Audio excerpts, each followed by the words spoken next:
മതിക്കുന്ന ഭഗവതി ക്ഷേത്രം എന്നറിയപ്പെടുന്നത് തന്നെ ബുദ്ധിയുടെയും ഉയർച്ചയുടെയും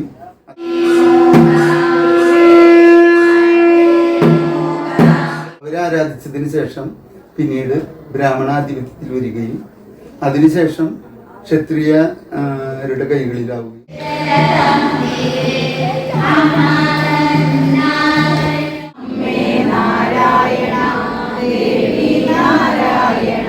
ഇരുപത്തൊന്ന് ബുധനാഴ്ച നടത്തി കഴിഞ്ഞാൽ ഒട്ടുമിക്കവർക്കും കാര്യം നടന്നതായി കാണുന്നുണ്ട്.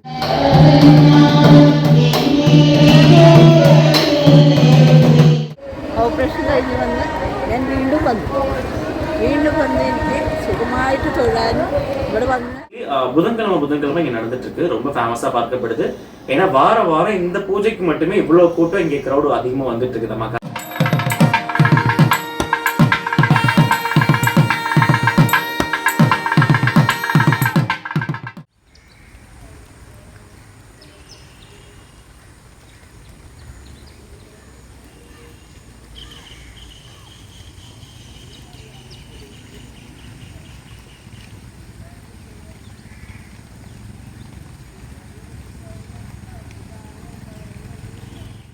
மதிக்குன்னு பகவதி ஆலயம் திருக்கூர் திருச்சூர்.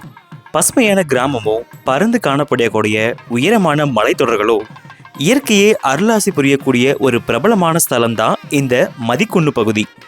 இந்த மதிக்குன்னு பகுதி திருச்சூர் மாவட்டத்தோட நகர எல்லையிலிருந்து சுமார் 12லிருந்து 15 கிலோமீட்டர் தொலைவில் பீச்சி அணை வனப்பகுதியோட எல்லை ஆரம்ப பகுதியாக தான் அமைஞ்சிருக்குது. சொல்லப்போனால் திருச்சூர் மாவட்டத்தில் இயற்கை எழில் சூழ்ந்த எல்லோருக்கும் விருப்பமான இடமாகத்தான் காணப்படுது இந்த மதிக்குண்டு பகுதி. அப்படி இருக்கையில் இந்த மதிக்குண்டு வனப்பகுதியில் மிக கம்பீர உயர கோபுரத்தை கொண்டு இயற்கையோட சேர்ந்த ஒரு அழகான ஆலயமாக அமைஞ்சிருப்பது தான் இந்த மதிக்குண்டு பகவதி ஆலயம். ஆக்சுவலாக இந்த மதிக்குண்டு பகவதி ஆலயம் திருச்சூர் மாவட்டத்தில் ரொம்பவே பிரபலமாக பார்க்கப்படுற பகவதி ஆலயம் தாங்க. அந்த வகையில் திருச்சூர் மாவட்ட கோவில் பயணத்தில் நாம் தொடரும் போது தான் இந்த ஆலயம் நம்ம கண்களில் தென்பட்டுச்சு. சும்மா சொல்லக்கூடாதுங்க, நானும் சரி பதிவு பார்க்குற நீங்களும் சரி ரொம்பவே அதிர்ஷ்டசாலின்னு தான் சொல்லணும். ஏன்னு கேட்டால் இந்த ஆலயத்தில் உள்ள சிறப்புகளை பார்க்கும்போதும் தெரிஞ்சுக்கும் போதும் தான் அதை கண்டிப்பாக நீங்களே புரிஞ்சுப்பீங்க. சரி வாங்க, இன்னைக்கான கோவிலான மதிக்குன்னு பகவதி ஆலயத்தை பற்றி தெரிஞ்சுக்கலாம்.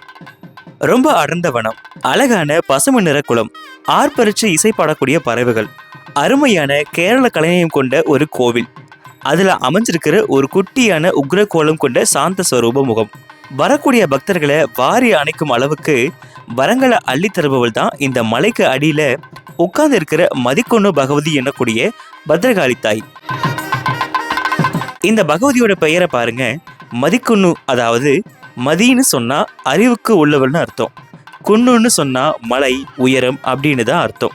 ரெண்டையும் சேர்த்து பார்க்கும்போது அறிவும் உயர்ச்சியும் தரக்கூடிய பகவதியாகத்தான் காட்சி கொண்டிருக்கிறாங்க இந்த பகவதி அன்னை.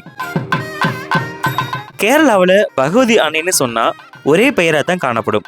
ஆனால் ஒவ்வொரு அன்னைக்கும் ஒவ்வொரு விதமான சிறப்புகளும் தன்மைகளும் நிறைய இருக்குது. அப்படித்தான் இந்த மதிக்குன்னு பகவதிக்கும் காணப்படுது. பொதுவாக பகவதி ஆலயங்களில் வடக்கு நோக்கி தான் இருக்குன்னு எல்லோருக்கும் தெரியும். பட் சில பகவதி கோவில்களில் ரொம்ப ரேராக கிழக்கு நோக்கியும் மேற்கு நோக்கியும் அமைஞ்சிருக்கும் நம்ம பார்த்துருக்கோம். அதுபோலத்தான் இந்த மதிக்குன்னு பகவதி கோவிலும் அரிதான பகவதி கோவில்களை ஒன்றா மேற்கு நோக்கி காணப்படுது. இந்த பகவதி ஆலயம் அமைஞ்ச பகுதியை புண்ணிய பூமின்னு எல்லோரும் சொல்கிறாங்க. அதற்கு காரணம் இந்த தேவியோடைய ஆலய வரலாறு தான். திருச்சூர் மாவட்டத்தில் காணப்படுற இந்த ஆலயம் பல குடும்பங்களுக்கு குலதெய்வதையாக இருக்கிறது மட்டும் இல்லாமல் பல பேருக்கு இஷ்ட தெய்வமாகவும் அமைஞ்சிருக்குன்னு தான் சொல்லணும். இதுக்கு காரணம் இந்த தேவியோடைய பூரண அருள் தாங்க. பல பேரோட வாழ்க்கையில் பல திருப்பு முனைகளை செஞ்ச இந்த தேவி ஆலயம் பாளையம் தேவச போர்டுக்கு கீழே பல குடும்பங்களோட கட்டுப்பாட்டில் தான் இருந்து வருது. மேற்கு நோக்கிய பகவதியாக காணப்படுற இந்த பகவதி என்ன சுமார் 2லிருந்து 3 அடி உயர சிலையில கையில வாள், கேடயம், திரிசூலம், சங்குன்னு நிறைய பொருட்களை வச்சுட்டு 4 கரங்களோட காட்சி தராங்க. ஓப்பனா சொல்லணும்னா நியாயத்துக்கு பக்கபலமாகவும் அநியாயத்துக்கு அறவே வெறுக்கும் தாயாகவும் தான் இந்த பத்ரகாளி அன்னை இருக்காங்க. இந்த மதிக்குன்னு ஆலய வீடியோ பதிவோட முன்புல இங்க ஒரு சிறப்பு பூஜை இருக்கும்னு வாரம் ஆட்கள் அதிகமாக குவியறாங்கன்னு சொல்லியிருப்பேன். ஆமாங்க, அது உண்மைதான். ஆக்சுவலா இப்போ நீங்க பார்க்குற ஆலயத்தை சுற்றி அமர்ந்திருக்கிற நபர்கள் எல்லாம் நான் சொன்ன அந்த பூஜை வழிபாட்டுக்கு தான் வந்திருக்காங்க. இந்த பக்தர்கள் கூட்டம் எல்லாம் நாளுக்கு நாளாக அதிகமாகிட்டு தான் போகுதுன்னு நமக்கு கோவிலுடைய கமிட்டி மெம்பர்கள்லாம் சொல்கிறாங்க. இந்த பகவதி தாய்க்கு நிறைய வழிபாடுகள் நடந்துட்டு வந்தாலும் ஒரு 2 வழிபாடுகள் தான் ரொம்ப விசேஷமாக பார்க்கப்படுது. அதில் ஒரு வழிபாடு தான் நான் சொன்ன வாரம் நடக்கிற பூஜை வழிபாடான காரிய வெற்றி பூஜை, அதாவது காரிய சித்தி பூஜை அப்படின்னு சொல்லுவாங்க. அதோட அந்த சிறப்பு பூஜை வழிபாட்டில் சேர்ந்து வாரம் ஒரு முறை சிறப்பு நவகம் பஞ்சகவியம் அபிஷேகம், புஷ்ப அபிஷேகம், கலச நீர் அபிஷேகம்னு நிறைய சடங்கு முறைகள் நடத்தப்படுது.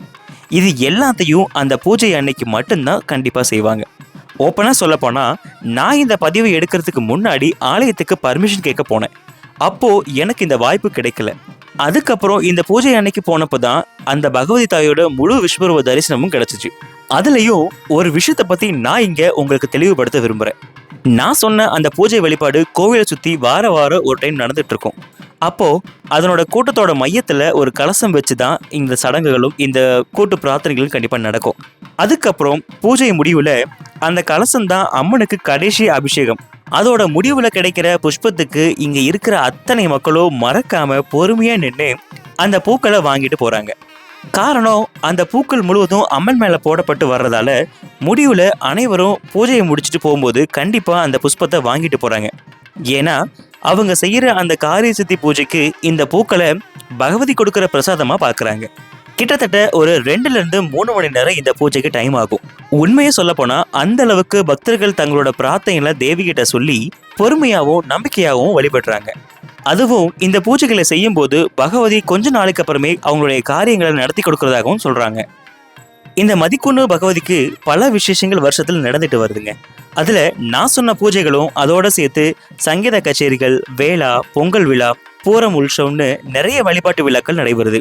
இந்த பகவதி தேவியோட அருளை நிறைய நபர்கள் அவங்களுக்கு நடந்த விஷயங்களை சாட்சியா என்கிட்ட பகிர்ந்துக்கிட்டாங்க. பட் அதுல என்னால நிறைய வீடியோவை பதிவா கொடுக்க முடியல. இருந்தாலும் உங்களுக்கு ஒரு சாட்சி கொடுக்கணுன்றதுக்காக ஒரு பக்தரோட பதிவு மட்டும் உங்களுக்கு இந்த வீடியோ பதிவுல கொடுத்துருக்கேன் பாருங்க. இன்னும் பலவிதமான சிறப்புகள் எல்லாம் இந்த மதிக்குன்னு பகவதி தேவியை பத்தி சொல்லிக்கிட்டே போகலாங்க. எனக்கு தெரிஞ்ச வரைக்கும் இந்த அன்னையை பற்றி உங்களுக்கு எல்லாமே சொல்லியிருக்கேன்.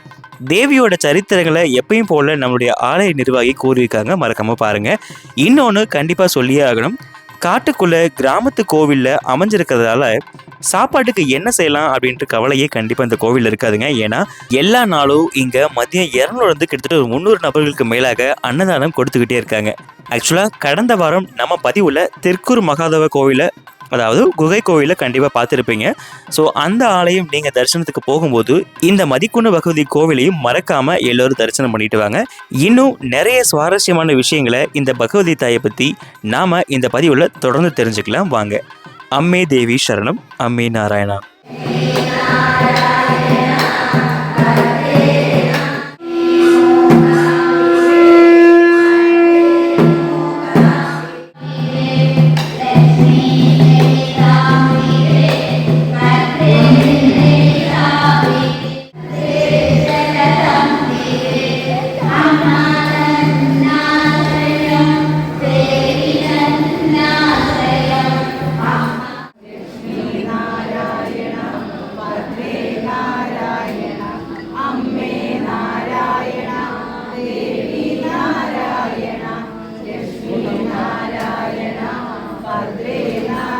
ஸோ எல்லாருக்கும் பெரிய வணக்கம் நண்பர்களே, எல்லாரும் எப்படி இருக்கீங்க?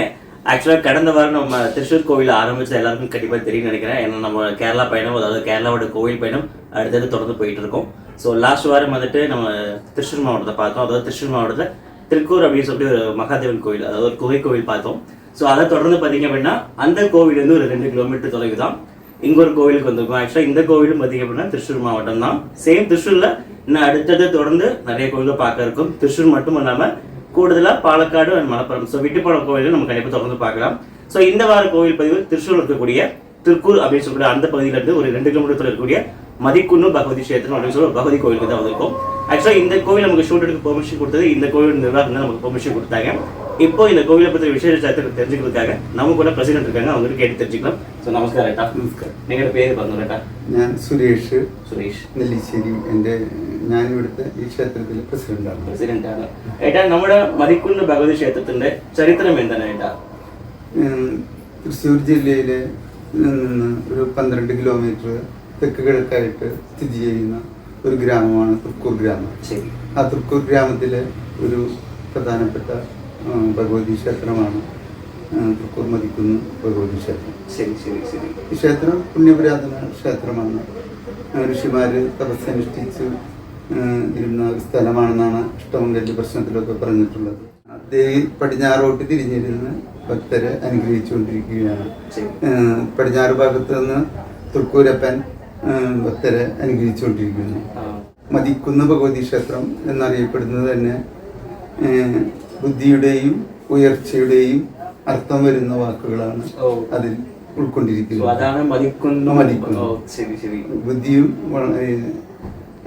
ഉയർച്ചയും കുന്ന് മല എന്നർത്ഥം വരുന്ന ഒരു പദം കൂടിയാണെന്നാണ് നമുക്ക് മനസ്സിലാക്കാൻ സാധിച്ചിട്ടുള്ളത്.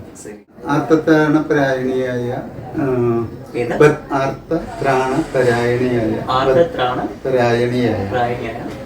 ഭദ്രകാളിയാണ് ഇവിടെ കുടികൊള്ളുന്നത്. ഭദ്രകാളി സ്വരൂപമാണ് ഇവിടെ കുടികൊള്ളുന്നത്. ഭദ്രകാളി സ്വരൂപം പറയുമ്പോ അത് ശാന്തമാണോ അല്ലെങ്കിൽ ഉഗ്രാണോ? ശാന്ത സ്വരൂപിയായ ഭദ്രകാളിയാണ് ഇവിടെ കുടികൊള്ളുന്നത്. ശരി ശരി ശരി ശരി. അപ്പൊ ഇത് എത്ര ഗുണമുള്ള പഴക്കമ്പളമാണ്? ഏകദേശം ഒരു 500 വർഷത്തിലധികം പഴക്കം ഉണ്ടെന്നാണ് അഷ്ടമംഗല്യ പ്രശ്നത്തിൽ പറഞ്ഞിട്ടുള്ളത്. ശരി ശരി. ഇവിടെ ദേവി ഏതാണോ സ്ഥിതി ചെയ്യുന്നത്? അത് നമ്മുടെ സ്വയംഭൂ ആണോ അല്ലെങ്കിൽ ആരെങ്കിലും പ്രതിഷ്ഠിച്ചതാണോ? ഈ ക്ഷേത്രം മുമ്പ് ബ്രാഹ്മണാധിപത്യത്തിൽ ഋഷിവേര്യന്മാരുടെ ആരാധിച്ചു പോന്നിരുന്ന ഒരു പ്രദേശമാണ് ഇത്.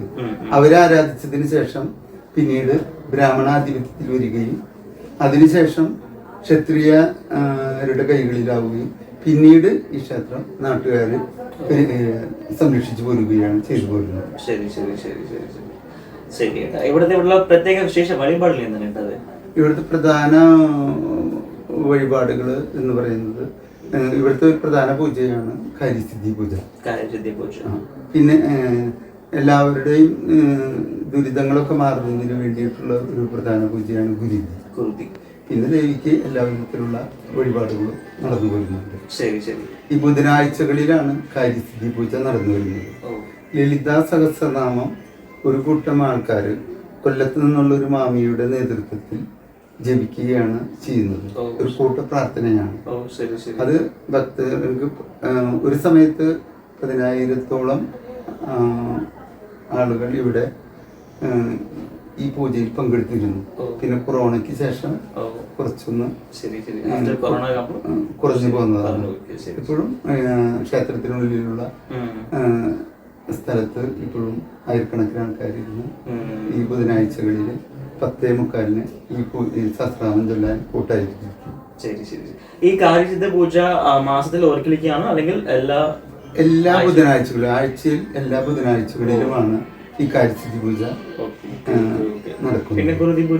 ഗുരുതി പൂജ എല്ലാ 38 വെള്ളി എന്ന് പറയുന്നത് മലയാള മാസത്തിലെ ആദ്യത്തെ വെള്ളിയാഴ്ചയാണ് 38 വെള്ളി. ആ 38 വെള്ളി ഭക്തരില്ലെങ്കിലും അന്ന് നടത്തും. പക്ഷെ ഒരുപാട് പേര് അന്ന് നടത്തും. ഇല്ലെങ്കിൽ ഭക്തർക്ക് വേണ്ടി പിന്നെ എല്ലാ വെള്ളിയാഴ്ചകളിലും സ്പെഷ്യൽ ഗുരുതി നടത്തും. കാര്യസിദ്ധി പൂജ നടത്തുന്നത് നമ്മളുടെ കാര്യങ്ങൾ നടന്നു പോകുന്നതിന്, അതായത് രോഗം വരുന്നതിന്, മറ്റു ജോലി കിട്ടുക, അല്ലെങ്കിൽ വിവാഹം നടക്കുക, അല്ലെങ്കിൽ കുട്ടികളുണ്ടാവുക, സാമ്പത്തികമായ ബുദ്ധിമുട്ടുകൾ അനുഭവിച്ച് പൈസകളൊക്കെ കിട്ടാതെ വരുന്നവർക്ക് ഈ പൂജ നടത്തി ഒരുപാട് തിരിച്ചു കിട്ടിയ അനുഭവങ്ങൾ. അങ്ങനെ നമ്മൾ എന്താണോ ആഗ്രഹിക്കുന്നത് വിചാരിക്കുന്നത് അത് ദേവിയോട് പറഞ്ഞ് ഭക്തര് തന്നെ പ്രാർത്ഥിക്കുന്ന ഒരു പൂജയാണ്. സഹസ്രനാമം ചൊല്ലി ദേവിയിൽ സമർപ്പിച്ച് 21 ആഴ്ച തുടർച്ചയായിട്ട് എല്ലാ ബുധനാഴ്ചകളും നടത്തിയിരുന്ന ഒരുപാട് പേർക്ക് കാര്യസിദ്ധി ലഭിച്ചതായിട്ട് 21 ബുധനാഴ്ച നടത്തി കഴിഞ്ഞാൽ ഒട്ടുമിക്കവർക്കും കാര്യം നടന്നതായി കാണുന്നുണ്ട്. അതിപ്പോ എല്ലാ ബുധനാഴ്ചകളിലും ഇവിടെ കാര്യം നടന്നവര് വന്ന് പറയുകയും അത് നമ്മൾ അവര് പറയുകയാണെങ്കിൽ നമ്മൾ വിളിച്ചു പറയുകയും ചെയ്യുന്നു, സാക്ഷ്യപ്പെടുത്തുന്നുണ്ട്. അതിന് 26 രൂപയാണ് ഒരു പൂജയ്ക്ക്. ഒരു പൂജയ്ക്ക്. ഓ ശരി ശരി ശരി ശരി. പിന്നെ വേറെ എന്ത് വിശേഷമുണ്ട് ഇവിടെ? പിന്നെ നമ്മളുടെ ക്ഷേത്രത്തിലെ പ്രധാനം എന്ന് പറയുന്നത് എല്ലാ ദിവസവും നടക്കുന്ന അന്നദാനമാണ്. ഇവിടെ വരുന്ന എല്ലാ ഭക്തർക്കും കാലത്ത് 10:30 മുതൽ 1 മണി 12 വരെയുള്ള സമയത്ത് വരുന്നവർക്കൊക്കെ നമ്മൾ എത്ര ആൾക്കാരുണ്ടെങ്കിലും പ്രസാദം ഇട്ട് അല്ല, സാധാരണ ദിവസങ്ങളിൽ ഒരു 300 ആളും വിശേഷപ്പെട്ട ദിവസങ്ങളായ ബുധൻ, വെള്ളി, ഞായർ ദിവസങ്ങളിൽ 1000-ലധികം ആൾക്കാർ പ്രസാദം കഴിക്കും. നമ്മുടെ ക്ഷേത്രത്തിലെ മകരമാസത്തിലെ 10ാം നാളിലാണ് ദേവിയെ പ്രതിഷ്ഠ നടത്തിയത്. അത് എല്ലാ അത് പ്രതിഷ്ഠാദിനമായിട്ട് അറിയപ്പെടുന്നു. ആയിരക്കണക്കിന് 27 ആനയ്ക്കൊക്കെ വേല നടക്കും, പൂരം നടക്കും. അന്നും പ്രസാദമിട്ട് വരുന്ന ഭക്തർക്കൊക്കെ പ്രസാദം. പിന്നെ നമ്മുടെ അമ്പലത്തിലെ നട എപ്പോൾ തുറക്കുന്നത്? സാധാരണ 5 മണിക്ക് നട തുറന്ന് 11:30-ക്ക് നട അടയ്ക്കും. അത് ശനി ഒക്കെ വിശേഷപ്പെട്ട ദിവസങ്ങളിലാണെങ്കിൽ ബുധനാഴ്ചകളിൽ 2:30 നട അടയ്ക്കുമ്പോൾ ഉച്ചയ്ക്ക് 2 മണി 2:30. വൈകിട്ട് 5 മണിക്ക് തുടങ്ങുന്ന 7:30 വരെ തുറന്നു. ശരി ശരി. പിന്നെ നമ്മുടെ അമ്പലത്തേക്ക് വരുന്ന ബസ് റൂട്ട് പറഞ്ഞുകൊണ്ട് തൃശ്ശൂരില് വടക്കേ സ്റ്റാൻഡിൽ നിന്ന് പുറപ്പെട്ട് തൃക്കൂര് കുന്നൂക്കര ബസ്സിൽ കയറിയാൽ നമുക്ക് മതിക്കുന്ന അമ്പലത്തിൻ്റെ അവിടെ ഇറങ്ങണം എന്ന് പറഞ്ഞാൽ അവര് മെയിൻ റോഡിൽ ഇറക്കും. ഒരു 500 മീറ്റർ നടന്നോ അല്ലെങ്കിൽ ഓട്ടോറിക്ഷ വിളിച്ചോ എത്തിപ്പെടുന്നതാണ്. പിന്നെ നമ്മുടെ വരുന്നവർക്ക് ഫുഡ് നമ്മുടെ അമ്പലത്തിലേക്ക് ഉച്ചയ്ക്ക് കിട്ടും. പിന്നെ താമസ സൗകര്യം ഇവിടെ താമസ സൗകര്യം 2-3 ചെറിയ റൂമുകളുണ്ട്. അത് ഒഴിവനുസരിച്ച് അവർ നേരത്തെ പറയുകയാണെങ്കിൽ നമ്മളത് കൊടുക്കും. ചെറിയൊരു നാമമാത്രമാണ്. கிட்டத்தட்ட நிறைய விஷயங்களை நம்மளுடைய சுரேஷ் அண்ணா வந்து நிறைய சொல்லியிருக்காங்க. கிட்டத்தட்ட இந்த கோவில் வந்து பார்த்தீங்க அப்படின்னா நம்ம வந்துட்டு காரிய சுத்தி பூஜை வந்து நம்ம ஆல்ரெடி என்ன சொல்ற ஒற்றப்பாலத்தில் ஒரு கிருஷ்ணர் கோவிலில் பார்த்துருப்போம், ஸ்ரீகிருஷ்ணர் கோவிலில் பார்த்துருப்போம். அது வந்து மந்த்லி ஒன்ஸ் நடக்கிறது. பட் இந்த கோவிலில் பகவதி கோவிலில் வந்துட்டு நீங்கள் பார்த்துருப்பீங்க வீடியோவில் எவ்வளோ கூட்டம்னு சொல்லிட்டு கண்டிப்பாக பார்த்துருப்பீங்க. வீக்லி புதன்கிழமை இங்கே நடந்துட்டு இருக்கு. ரொம்ப ஃபேமஸாக பார்க்கப்படுது. ஏன்னா வாரம் இந்த பூஜைக்கு மட்டுமே இவ்வளோ கூட்டம் இங்கே க்ரௌடு அதிகமாக வந்துட்டு இருக்கு. நம்ம காரணம் என்னன்னா அவங்க நினைக்கிற பிரார்த்தனைகளை கண்டிப்பாக தேவி நடத்தி கொடுக்கறதுனால தான் இவ்வளோ கூட்டம் வந்துட்டு இருக்குதான் அண்ணாவும் சொல்லியிருக்காங்க. நீங்களும் பார்த்துருப்பீங்க, வீடியோவில் பார்த்துருப்பீங்க. ஸோ நிறைய விசேஷமான கோவில் தான் இந்த மதிக்குன்ன பகவதி கஷேத்திரம். ஸோ இந்த கோவிலுக்கு மறக்காம நீங்கள் தெரிஞ்சுக்கிட்டது மட்டும் இல்லாமல் இந்த வாரம் நீங்கள் தெரிஞ்சுக்கிட்டது மட்டும் இல்லாமல் தொடர்ந்து இந்த கோவிலுக்கு நீங்களும் உங்களுடைய வருகையை தந்து இந்த தேவியை வணங்கும்போது நானும் கேட்டுக்கிறேன். ஸோ அண்ணாவும் அதை கேட்டுப்பாங்க. ஸோ நிறைய விஷயங்கள் நம்ம இந்த கோவிலை பற்றி அண்ணா பகிர்ந்துக்கிட்டாங்க. ஸோ இவ்வளோ விஷயங்கள் சொல்லியிருக்கீங்கன்னா ஸோ பார்க்குறவங்க ஒரு பெரிய ஹெல்ப்ஃபுல்லாக இருந்திருக்கும். ஸோ தேங்க்யூ ஸோ மச் அண்ணா. ஸோ இந்த கோவில் பதிவு கண்டிப்பாக உங்களுக்கு பிடிச்சிருக்குன்னு நினைக்கிறேன். ஸோ இந்த கோவிலுக்கு மறக்காமல் இங்கே திருச்சூர் பாலக்காட்டில் இருந்தீங்கன்னா கண்டிப்பாக விசிட் பண்ணி பாருங்கள். வர முடியாதவங்க இந்த வீடியோ மூலமாக தரிசனம் பண்ணிக்கோங்க. ஸோ தொடர்ந்து அடுத்த வாரம் ஒரு நல்ல கோவில் பதிவோடு சேர்ந்து உங்களை சந்திக்கிறேன். தேங்க்யூ ஸோ மச் நண்பர்களே. தேங்க்யூ அண்ணா. தேங்க்யூ. എൻ്റെ പേര് ഹരിത. ഞാൻ ഇവിടെ വന്നതിന് ശേഷമാണ് എൻ്റെ മകന് ജോലി കിട്ടിയത്. വന്ന് മൂന്നാമത്തെ ജോലി എൻ്റെ മോന് ജോലി കിട്ടി. അത് കഴിഞ്ഞ് മോന് ജോലി കിട്ടി നല്ലൊരു വീട് പണിതു. അത് കഴിഞ്ഞ് വീട് പണിത് കഴിഞ്ഞിട്ടാണ് എനിക്ക് അസുഖം ഉണ്ടെന്ന് ഞാൻ അറിഞ്ഞത്. ആ അസുഖം ഒരു 10 മാസത്തിനുള്ളിൽ എൻ്റെ ഓപ്പറേഷൻ കഴിഞ്ഞു. ഞാൻ സുഖമായി. ഓപ്പറേഷന് മുമ്പ് ഞാനിവിടെ വന്നപ്പോൾ എനിക്ക് ഇവിടെ നിന്നൊരു ആകെ ഒരു വിറയിലാണ് ഉണ്ടായത്. ഈ ഭൂമിയിൽ ചവിട്ടി വെച്ച് എനിക്ക് ആകൊരു ദേവി എന്നിൽ ഉണ്ടെന്നുള്ളൊരു ഇതെനിക്ക് വന്നു. അത് കഴിഞ്ഞ് ഞാൻ തൊഴുത് കഴിഞ്ഞ് വന്ന് ഞാൻ ഓപ്പറേഷൻ കഴിഞ്ഞ് വന്ന് ഞാൻ വീണ്ടും വന്ന് എനിക്ക് സുഖമായിട്ട് തൊഴാനും ഇവിടെ വന്ന് ഇതാക്കാനുള്ള എനിക്ക് കിട്ടി. അത് കഴിഞ്ഞ് എനിക്ക് ആദ്യം ഹെർണിയ വന്നു. അതിനും ഓപ്പറേഷൻ കഴിഞ്ഞു. അങ്ങനെ 2 ഓപ്പറേഷൻ, വലിയ ഓപ്പറേഷൻ കഴിഞ്ഞു. അത് തന്നെ 9 മണിക്കൂർ എടുത്തിട്ടുള്ളൊരു ഓപ്പറേഷനായിരുന്നു. അത് കഴിഞ്ഞ് 3 ബോളായി തിരിഞ്ഞിട്ടാണ് ഹെർണിയ വന്നത്. അതും കഴിഞ്ഞു. അതിനും സുഖമായിട്ട് ഇവിടെ വന്നു. പേരെന്താ പറഞ്ഞ ചേച്ചി? അനിത. ഓക്കെ. എവിടെ നിന്നാ വരുന്നത്? വല്ലച്ചിറ. ശരി. താങ്ക് യു ചേച്ചി. Thank you.